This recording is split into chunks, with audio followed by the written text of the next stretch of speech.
Hi hello welcome back to my channel జై శ్రీకృష్ణ అందరికీ. నేనైతే ఈరోజు ఎగ్ బిర్యానీ చేస్తున్నాను. ముందుగా ఆనియన్స్ టమాటోస్ అన్నీ కట్ చేసి పెట్టుకున్నాను. దెన్ పొటాటోస్ ఇంకా ఎగ్స్ కూడా ఉడకబెట్టి పక్కకు పెట్టుకుంటున్నాను. ముందుగా మనం రైస్ ప్రిపేర్ చేద్దాము. ఒక దబర్లో ఆయిల్ వేసి ఇంకా డ్రై మసాలా ఉంటాయి కదా, అవన్నీ వేసేసాను. లాంగ్ ఇంకా యాలుక్కాయలు అంటారు మీరు, అవి లైక్ డ్రై మసాలాలన్నీ వేసేసాను. దెన్ దాంట్లో కొంచెం వాటర్ పోసాను. ఇంకా ఈ వాటర్ బాయిల్ అయ్యాక అప్పుడు రైస్ వేయాలి. కానీ నేను ఇంకా షూట్ చేయడము అవన్నీ షూట్ చేసుకుంటా ఇంకా వంట చేయాలి అంటే కొంచెం కన్ఫ్యూజ్ అయిపోయి ఇంకా అప్పుడే బియ్యం వేసేసాను. బాస్మతి రైస్ మాకు అంతగా ఇష్టం ఉండదు, అందుకే నేనైతే నార్మల్ రైసే చేస్తున్నాను. 3 గ్లాస్ రైస్ తీసుకున్నా కదా, అందుకే 4 గ్లాస్ వాటర్ అయితే పొయ్యాలి. రైస్ అయితే అయిపోయింది. ఇంకా రైస్ తీసి పక్కకు పెట్టుకున్నాము. ఇంకా గ్రేవీ రెడీ చేద్దాము. ముందు ఒక దబర్లో ఆయిల్ పోసి ఆయిల్ వేడయ్యాక ముందుగా ఉడికించి పెట్టుకున్న ఎగ్స్ అండ్ పొటాటోస్ వేయాలి. దెన్ కొంచెం కారం అండ్ పసుపు కూడా వేయాలి. నేను ఫుడ్ కలర్ యూజ్ చేయను కదా, అందుకే కొంచెం పసుపు ఎక్కువ వేస్తాను. ఫుడ్ కలర్ వల్ల క్యాన్సర్ వచ్చే ప్రమాదం ఉంటుంది, అందుకే నేనైతే ఫుడ్ కలర్ అస్సలు స్కిప్ చేస్తాను. ఏ బిర్యానీ చేసినా, మటన్ బిర్యానీ అయినా చికెన్ బిర్యానీ అయినా నేనైతే ఫుడ్ కలర్ అస్సలు వాడను.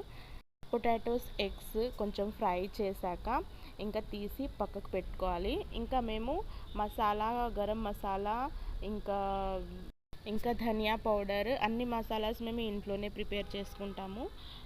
మేము ఇంకా మార్కెట్ నుండి అయితే మసాలాస్ ఏం కొనము. ఎగ్ బిర్యానీలో పొటాటోస్ ఎందుకు అని అనుకుంటున్నారేమో, చాలా బాగుంటుందండి. ఒకసారి ట్రై చేసి చూడండి, సూపర్గా ఉంటుంది. ఇంకా మా పాప కూడా పొటాటోస్ చాలా ఇష్టంగా తింటుంది, అందుకే నేను పొటాటోస్ కూడా వేసాను. ఇంకా టేస్ట్ కూడా సూపర్గా ఉంటుంది. ఇంకా అన్నీ పక్కకు తీసి పెట్టుకొని అందులోనే కొన్ని ఆనియన్స్ వేసి బాగా ఫ్రై చేయాలి. దెన్ ఆ ఆనియన్స్ కూడా పక్కకు తీసుకొని పెట్టుకోవాలి.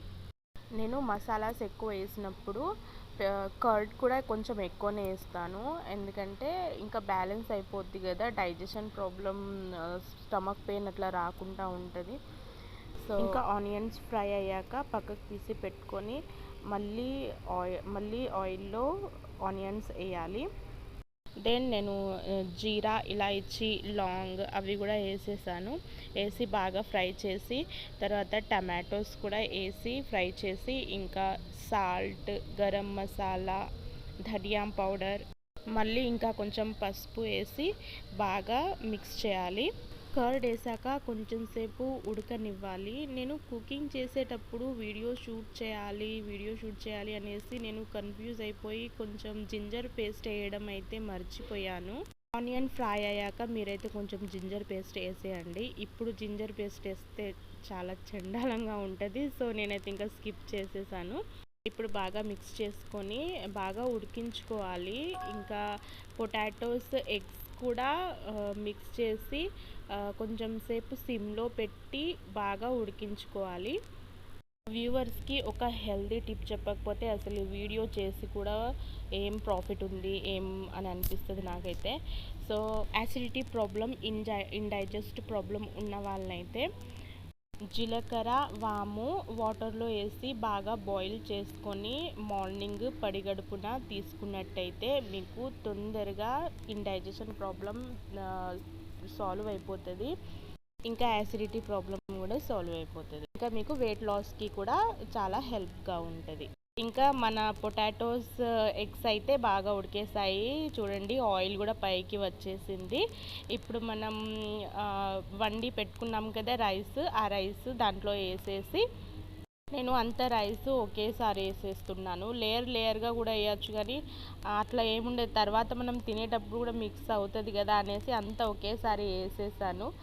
ఇంకా మనం పక్కకు తీసి పెట్టుకున్నాం కదా ఆనియన్స్, అవి కూడా పైన వేసేసేయాలి. ఇప్పుడు కొంచెం సేపు ప్లేట్ వేసి ఒక 10-15 మినిట్స్ అట్లా సిమ్లో పెట్టి బాగా ఉడికించుకోవాలి. నాకు పుదీనా స్మెల్ అంత ఇష్టం ఉండదు, అందుకే నేను పుదీనా స్కిప్ చేశాను. మీరైతే పుదీనా వేసుకోండి, పుదీనా నచ్చేవాళ్ళు పుదీనా వేసుకోండి. ఇంకా మాది అయితే ఎగ్ బిర్యానీ అయిపోయింది. చాలా సూపర్గా అండ్ టేస్టీగా ఉంది. ఇంకా పిల్లలు కూడా తింటారు కాబట్టి మసాలాలు కొంచెం తక్కువ వేసుకోండి.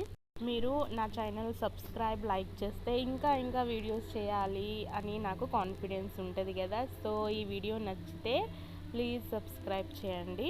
దెన్ నెక్స్ట్ వీడియోలో కలుద్దాము. అందరికీ జై Srikrishna. Take care. Bye bye.